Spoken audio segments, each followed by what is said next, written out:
Jai Shri Swaminarayan friends, welcome to the virtual lecture series of Construction Technology. Today is our lecture number 31. Okay, let's start. In previous lecture,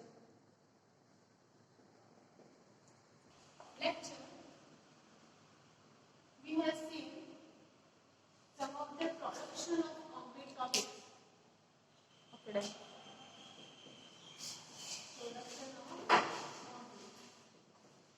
Right. What are the different methods for the productions or the steps for the production, which include batching. After that we have seen the mixing. Then after that we have seen transporting.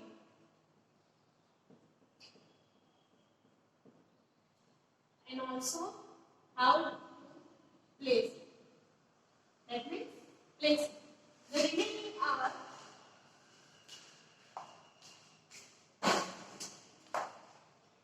compacting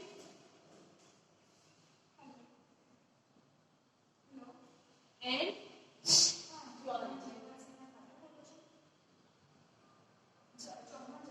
these two methods are remaining. So all of these we have discussed, that how to do batching, how to do mixing, how does it can be transported, and in last lecture we have seen how to do placing of the concrete. Okay, the different methods of the placing will include that how it can be placed according to their surfaces, right? Like large earthen dam, બરાબર, large earth mold હોય કે small earth mold હોય. Okay, એ સિવાય water ની અંદર કેવી રીતે આપણે પ્લેસિંગ કરાવી શકીએ છીએ within timber and steel shutters આપણે કેવી રીતે પ્લેસિંગ કરાવે છે આપણે જોયું. Okay, in this lecture we will see how to do compacting.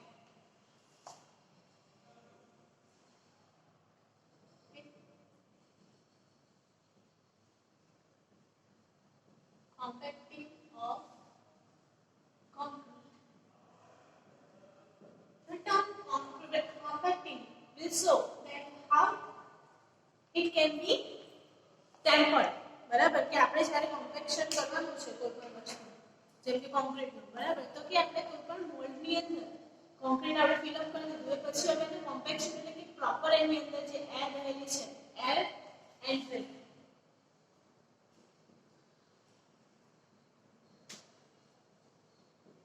કેવી રીતે એને રિમૂવ કરવી એને આપણે કહીએ છીએ કોમ્પેક્શન. તો ડિટેલમાં આને આપણે જ્યારે ડેફિનેશન જોતા હોઈએ તો moulding of concrete within the forms and around embedded parts in order to remove entrapped air.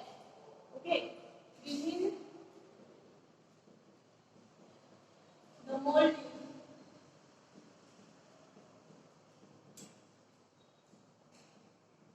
concrete, right?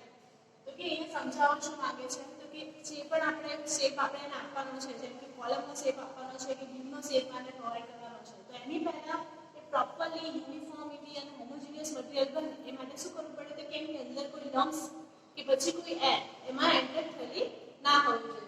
તો એના માટે આપણે શું કરીશું કે within the moulding concrete the remaining entered air should be removed properly.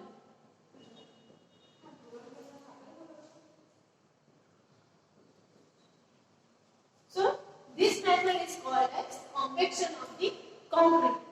Okay. Also, the amount of air entered in the mix depends upon the workability or the stiffness of the mix. Okay. The amount of entered air છે તેની પર depend કરે છે. It depends on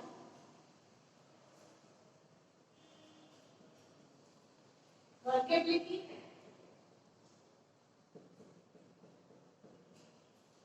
and stiffness of mix.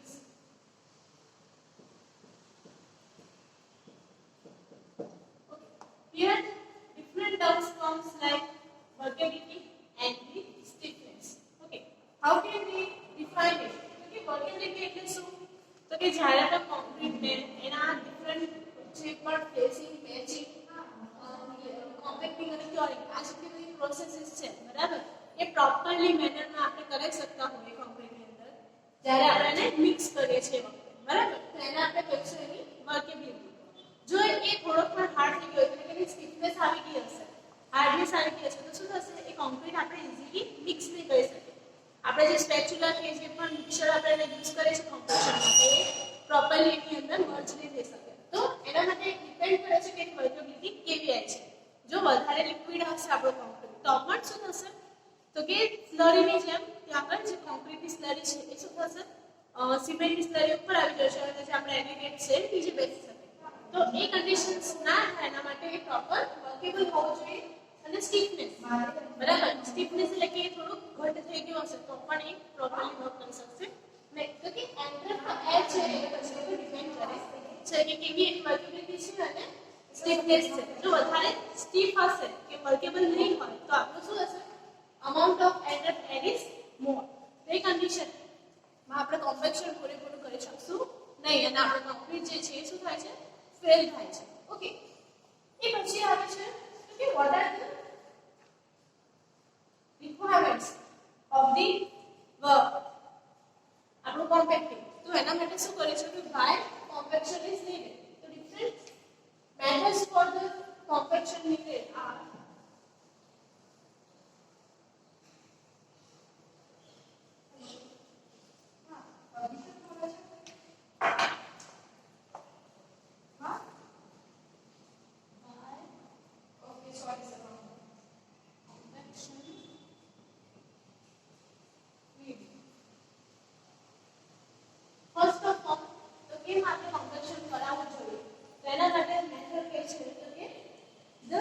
it reduces the internal frictions between several components like it reduces friction between several ingredients or components like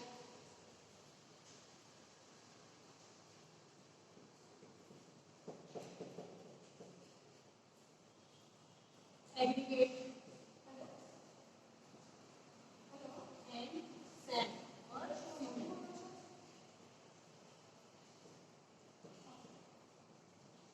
Right? જ્યારે aggregate અને cement ને mixing કરવાનું તો એના બંને વચ્ચેનું જે ફ્રિક્શન છે ફ્રિક્શન કોને કહીશું તો કે ઘર્ષણ બરાબર જે બંને વચ્ચે ઘર્ષણ વધારે હશે તો આપણે પ્રોપરલી કોમ્પેક્શન કરી શકશું નહીં એટલે એગ્રીગેટ અને સેન્ડ વચ્ચેનું ફ્રિક્શન કેવું છે એના પર ડિપેન્ડ કરે છે એ સાથે કોન્ક્રીટ અને રિઇન્ફોર્સમેન્ટ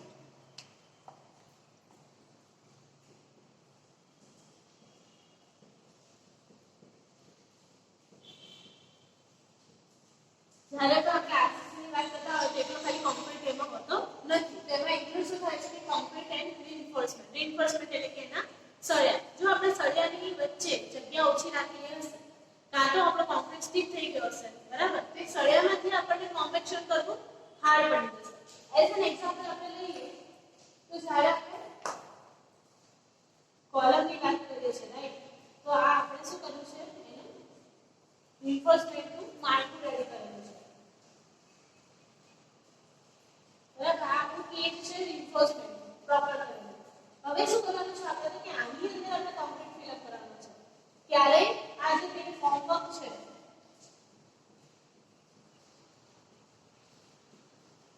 બરાબર ફોર્મવર્કની વાત આપણે કરતા હોઈએ તો ક્યારેય કોઈ ફોર્મવર્ક ના એની સાથે અંદર શું હોય રિઇન્ફોર્સમેન્ટ કરેલું હોય બીકોઝ કોન્ક્રીટ કેવું મટીરીયલ છે કોમ્પ્રેસિવ લોડ લેવું બરાબર કોન્ક્રીટ ટેક્સ કોમ્પ્રેસિવ ફોર્સ ઓર લોડ જ્યારે સ્ટીલ કે જે આપણે રિઇન્ફોર્સમેન્ટ પ્રોવાઇડ કરીએ છીએ એ કેવું મટીરીયલ છે તો કે ટેન્સાઇલ ફોર્સ એટલે આપણે જે પણ સ્ટ્રક્ચર બનાવ્યું છે એ બંનેને રેઝિસ્ટ કરતું હોવું જોઈએ કોમ્પ્રેસિવ ફોર્સ એટલે કે બાહ્ય ડાયરેક્શનમાંથી ફોર્સ આવતો હોય ત્યારે અને ટેન્સાઇલ ફોર્સ જ્યારે કોઈ ઓબ્જેક્ટ ખેંચાણ અનુભવતું હોય ત્યારે તેને આપણે કહીએ છીએ ટેન્સાઇલ ફોર્સ અને આ ત્યારે ઓબ્જેક્ટની અંદર શું આવતું હોય કોમ્પ્રેશન અંદરની બાજુનો ફોર્સ લાગતો હોય ત્યારે તો જ્યારે અંદરની બાજુના ફોર્સીસ હોય ત્યારે કોણ લે છે? કોન્ક્રીટ લે છે. અને જ્યારે બહારની બાજુના સ્પેસીસ લાગે ત્યારે કોણ યુઝ કરે છે? તો કે સ્ટીલના જે આપણે સળિયા પ્રોવાઈડ કરીએ છીએ એ. તો જે ઓલરેડી આપણે સ્ટીલ પ્રોવાઈડ કરેલું છે એની અંદર આપણે કોન્ક્રીટને શું કરાવવાનું છે? ફિલ કરાવવાનું છે. તો એ ફિલ અપ કરતી વખતે શું થશે? તો કે જે આપણે કોન્ક્રીટ અહીંયાથી પોર કરશું, બરાબર? અહીંયાથી આપણે કોન્ક્રીટ પોર થશે તો આ જે સ્ટીલના સળિયા છે એની આજુબાજુ મૂકવાનો ટ્રાય કરશે. તો અમુક વખત શું થશે? તો કે જો કોન્ક્રીટ આપણો ડેન્સ થઈ ગયો છે, કઠણ થઈ ગયો છે, તો શું થશે? નીચે આજે પ્રોપરલી બોન્ડિંગ જોઈએ સળિયાની આજુબાજુ એ આવશે નહીં. અને એના કારણે આપણું કોન્ક્રીટ શું થાય છે? ફેલ થાય છે અને આપણું સ્ટ્રક્ચરમાં ક્રેક થવાના ચાન્સીસ વધી જાય છે. અને કોઈ વખત જ્યારે આપણે ક્યુબને બ્રેક કરાવીએ છીએ, બરાબર? અહીંયા આપણે બ્રેક કરાવ્યા તો આપણે જ્યારે અંદર જોઈએ ને તો અંદર હોલ્સ દેખાય, પોરસ હોલ્સ, જે કાણા અંદર હવાના પરપોટાના પડી ગયા હોય છે, બરાબર? એ હવા જો ભરાઈ જશે તો શું થશે? ઈઝીલી આપણે જે હોલ બનાવ્યો હશે કેવું થશે? તૂટી જશે. એટલે એના માટે થઈને તો કે જ્યારે કોમ્પેક્શન કેના માટે જરૂરી છે? તો કે એ રહેલી એર પછી જે ફ્રિક્શન આવે છે બંને વચ્ચે એ રિડ્યુસ થાય એના માટે આપણે કોમ્પેક્શન કરાવીએ છીએ. Okay. Also, the second factor I have already told that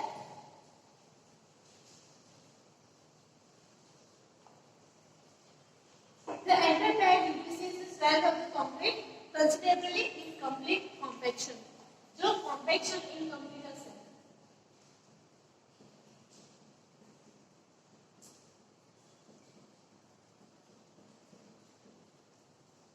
due to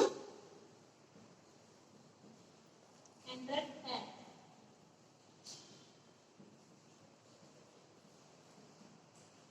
બરાબર? incomplete compaction આપણે કર્યું હોય છે પ્રોપરલી એને જેટલા પણ ટાઈમ્સ આપણે કોમ્પેક્શન કરવું હોય એના કરતા ઓછા ટાઈમ્સ આપણે કોમ્પેક્શન કર્યું હશે તો આ ટાઈપની કન્ડિશન્સ એમાં થાય છે. એટલા માટે પ્રોપર કોમ્પેક્શન પ્રોપર મેથડ લઈને આપણે એને કરાવેલું હોવું જોઈએ.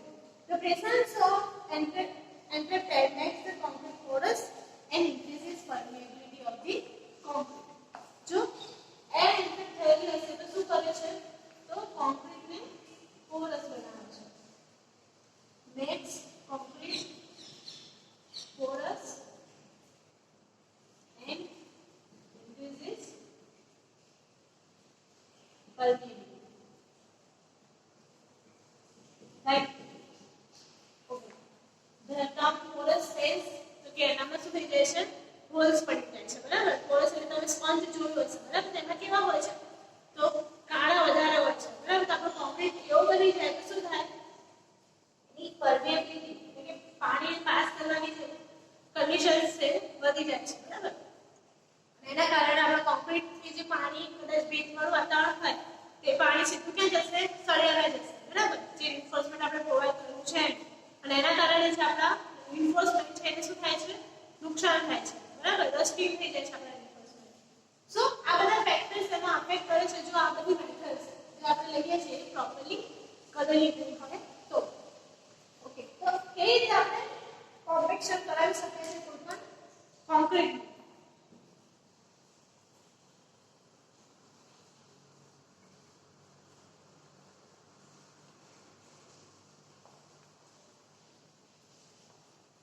The first one factor is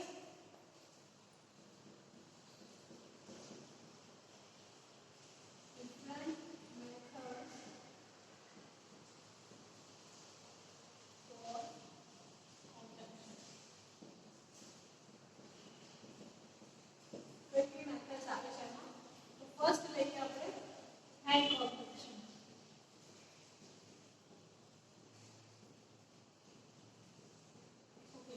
hand compaction એટલે કે આપણે શું કરીએ છીએ? કોઈ પણ જાતના મશીન વગર એને ખાલી ઇન્સ્ટ્રુમેન્ટનો યુઝ કરીને ઇક્વિપમેન્ટનો યુઝ કરીને આપણે શું કરીએ છીએ? હેન્ડથી કોમ્પેક્શન કરીએ છીએ. તો એમાં સરફેસ પર ડિપેન્ડ કરે છે કે આપણે કઈ સરફેસ માટે કોન્ક્રીટનો યુઝ કરેલો છે. So different methods includes in hand compaction are rolling, stamping,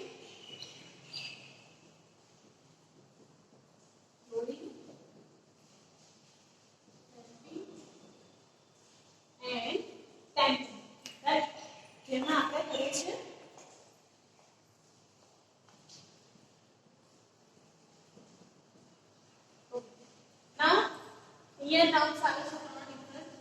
loading, ramping અને ડેમ્પિંગ.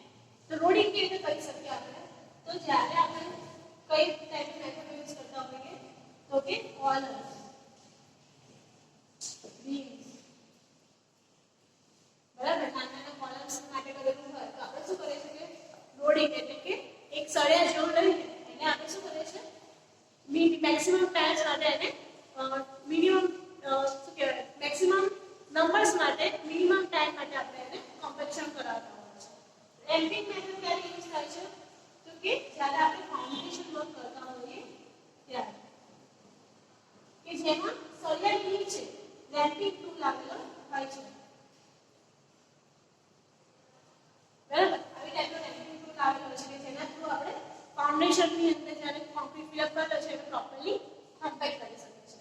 કોમ્પેક્ટ એટલે કે એને શું કરવાનું છે? પ્રોપરલી ગૂંથવાનું છે. બરાબર છે, કે આપણે લોડ નાખીએ તો શું કરીએ છીએ કે પ્રોપર એના એક સરખું મિક્સચર થઈ જાય એના માટે બરાબર એને કોમ્પેક્ટ કરીએ છીએ. તો એવી જ કન્ડિશન્સ આપણે આમાં કરીએ છીએ. એ પછી ટેમ્પિંગની વાત કરીએ તો ટેમ્પિંગ એના માટે કરવાનું હોય છે તો કે જ્યારે આપણે ઓપન સરફેસીસની વાત કરતા હોય જેમ કે સ્લેબ, બરાબર, તો સ્લેબ્સ માટે આપણે શું કરીએ છીએ? ટેમ્પિંગ કરીએ છીએ કે જેનાથી ઇન્સ્ટ્રુમેન્ટ હોય છે ફ્લેટ સરફેસીસ માટે. તમે ક્યારે સ્લેબ બરાબર જોયો છે ત્યારે કોમ્પેક્શન જ્યારે હેન્ડ કોમ્પેક્શન થી કરતા હોય ત્યારે આપણે આ ટાઈપની ટેમ્પિંગ મેથડનો યુઝ કરતા હોઈએ છીએ. Okay, also the different method other than compaction hand compaction is compaction by vibrators.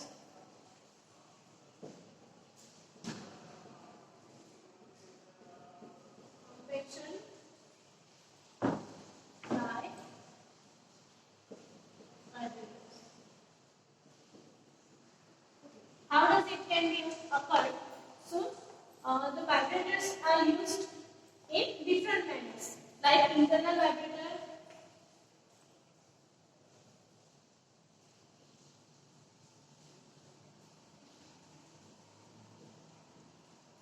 internal, external. Okay, also it includes stable vibrator and surface vibrator.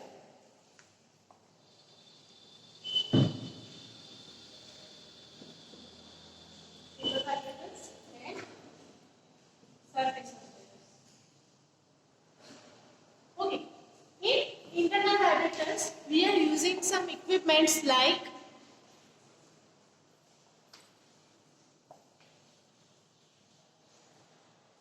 which includes vibrates from inside of the concrete. Internal vibrators કેવા હોય તો કે જ્યારે આપણે એને કોન્ક્રીટના જે fill up કરેલા જે મોલ્ડ છે એની અંદર આપણે જ્યારે મૂકીએ છીએ, બરાબર, તો એ ઇન્ટરનલી એને વાઇબ્રેટ કરે છે. બરાબર, પછી એક્સટર્નલી વાઇબ્રેટર્સ એટલે કે એને મોલ્ડને બહારથી આપણે વાઇબ્રેશન આપીએ છીએ. બરાબર, તો એક્સટર્નલ વાઇબ્રેશનમાં શું થશે તો કે આ જે મોલ્ડ છે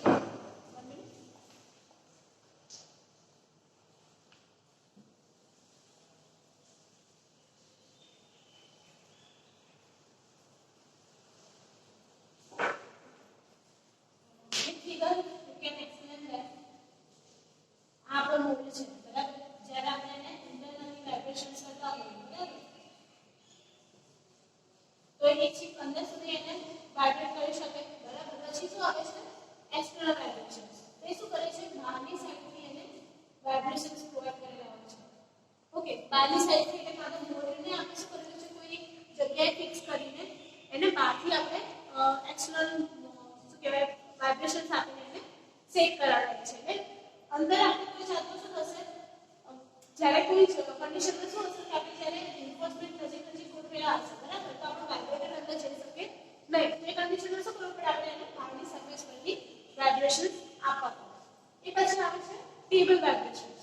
બરાબર, તો જ્યારે નાના નાના મોલ્ડ્સની વાત કરતા હોય આપણે એક્ચ્યુઅલ કન્સ્ટ્રક્શન નથી કરી રહ્યા તેવી કન્ડિશનમાં આપણે શું કરીએ છીએ?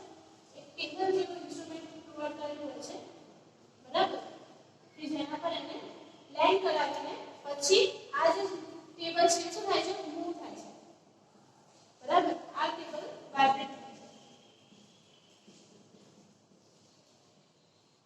છે એ કન્ડિશનમાં આપણે કેબલ વાઇબ્રેશન આપી શકીએ છીએ એ પછી આવે છે સરફેસ વાઇબ્રેશન તો કોના સરફેસની વાત થાય છે અહીંયા આગળ કે કોન્ક્રીટની સરફેસની બરાબર કોન્ક્રીટની જે સરફેસ છે એને ખાલી અહીંયા બહારની સાઈડથી આપણે એને વાઇબ્રેશન્સ આપતા હોય ત્યારે સરફેસ વાઇબ્રેશન્સ કહેવાય છે ક્યારે આપી શકીએ આપણે તો જ્યારે ઓપન સ્પેસ એટલે કે સ્લેબ માટે કરતા હોઈએ એ કન્ડિશન્સમાં આપણે આ વાઇબ્રેશન્સનો યુઝ કરી શકીએ છીએ એ પછી આવે છે compaction by pressure and jolting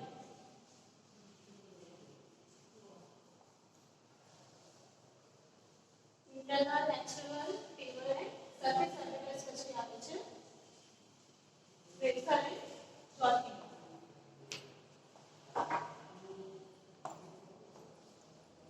third one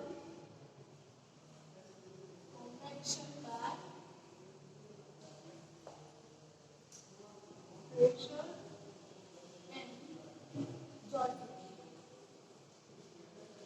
હવે અહીંયા પ્રેશર અને જોલ્ટિંગ શું કહેવા માંગે છે તો જોઈએ આપણે કે જ્યારે પ્રેશર જોલ્ટિંગની મેથડથી આપણે કરતા હોઈએ ફોટો વાઇબ્રેશન્સ તો એમાં the method used for stiff concrete subjected to external pressure from the top and vibration from the bottom along with the series of jolting actions so કહેવા માંગે છે તો કે જ્યારે કે આપણે કોમ્પેક્શન કરવાનું હોય બરાબર કોમ્પેક્ટ તો શું કરીએ છીએ આપણે ઉપરથી આપણે એક્સટર્નલ પ્રેશર આપીએ છીએ અને નીચેથી વાઇબ્રેશન્સ પ્રોવાઇડ કરીએ છીએ બરાબર અને આ બધી મેથડ કેવી હશે એકબીજાની સાથે કનેક્ટેડ હશે તો આવી ટાઈપનું જેને કોમ્પેક્શન કરાય છે એને કહીએ છીએ પ્રેશર અને જોલ્ટિંગ મેથડ એ પછી આવે છે સ્પિનિંગ મેથડ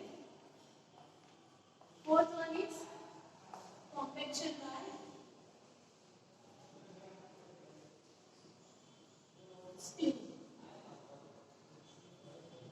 spinning એટલે શું સ્પિન કરવા બરાબર રોટેટ થાય છે તો આપણે એક એવું ફોર્મ રેડી કરેલું છે કે જેના થ્રુ આપણું જે આખું મોલ્ડ છે શું થાય છે રોટેટ થાય છે એના થ્રુ આપણે એને કોમ્પેક્શન કરાવીએ છીએ ઓકે સો આટલી મેથડ્સ છે હવે આપણે એ આવે છે કે આપણે કોમ્પેક્શન કરવું કેટલા ટાઈમ માટે બરાબર તો કે જ્યારે આપણે કોમ્પેક્શન કરવાનું હોય તો એને આપણે મેક્સિમમ એટલે કે જ્યારે ટેપિંગ લોડથી કરતા હોય જેમ કે ફર્સ્ટ આપણે એન્ડ કોમ્પેક્શનની વાત કરીએ તો એનું કોમ્પેક્શન કન્ટિન્યુઅસલી આપણે 50 ટાઈમ્સ કરવું જોઈએ બરાબર 25 પહેલા અને પછી ફરીથી 25 ઓકે જેમ કે એક લેયર આપણે ફિલઅપ કરવું છે કોન્ક્રીટ એક લેયર થઈ ગયું તો હવે એને આપણે કોમ્પેક્શન કરશું 25 ટાઈમ્સ બરાબર પછી ફરીથી આપણે એને 25 ટાઈમ્સ કરશું એટલે ટોટલ 50 ટાઈમ્સ આપણે એનું કોમ્પેક્શન કરવું છે પછી આપણે સેકન્ડ લેયરને ફિલઅપ કરશું અગેન ફરીથી કોમ્પેક્શન કરવાનું આવશે સેમ ટાઈમ માટે બરાબર અને લેયરની થિકનેસ આપણે ઇક્વલ રાખવાની તો કે જ્યારે આપણે કોમ્પેક્શન કરીએ તો એ જે લેયર સુધીની થિકનેસમાં આપણે વાઇબ્રેટર હશે કે પછી સરફેસ કોમ્પેક્શનનો જે લોડ હશે ત્યાં સુધી પહોંચી શકે જે કાટની સરફેસ સુધી આવી શકે એટલું આપણે લેયર કરતા જઈએ ઓકે એ સિવાય may reduce the strength of concrete by 35% and 10% more reduce the strength by 50% બરાબર ઓકે કેવી રીતે શું કહેવા માંગે છે તો કે જ્યારે કોન્ક્રીટની અંદર આપણે કોમ્પેક્શન પૂરેપૂરું નહીં કરેલું હોય તો કોન્ક્રીટની સ્ટ્રેન્થ છે એ 50% જેટલી ઓછી થાય છે when 10% જેટલા એના વોલ્સ હોય ત્યારે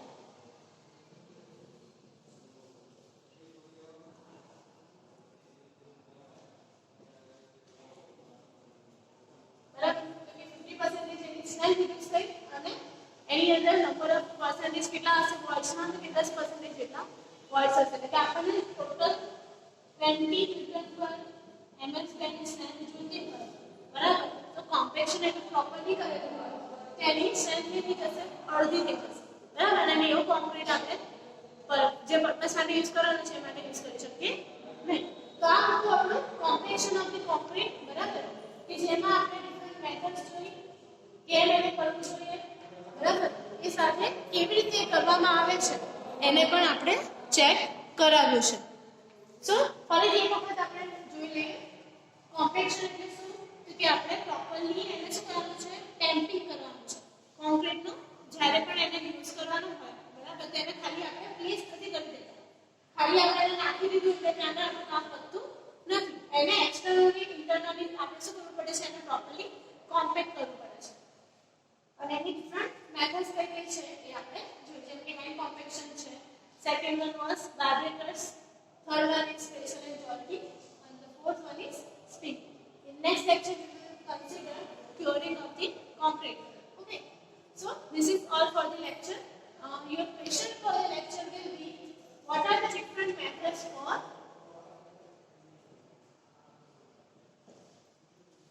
compactions? Okay, you have to only state about that compaction methods. Jai Shri Swaminarayan. I am Krishna Panchal signing off.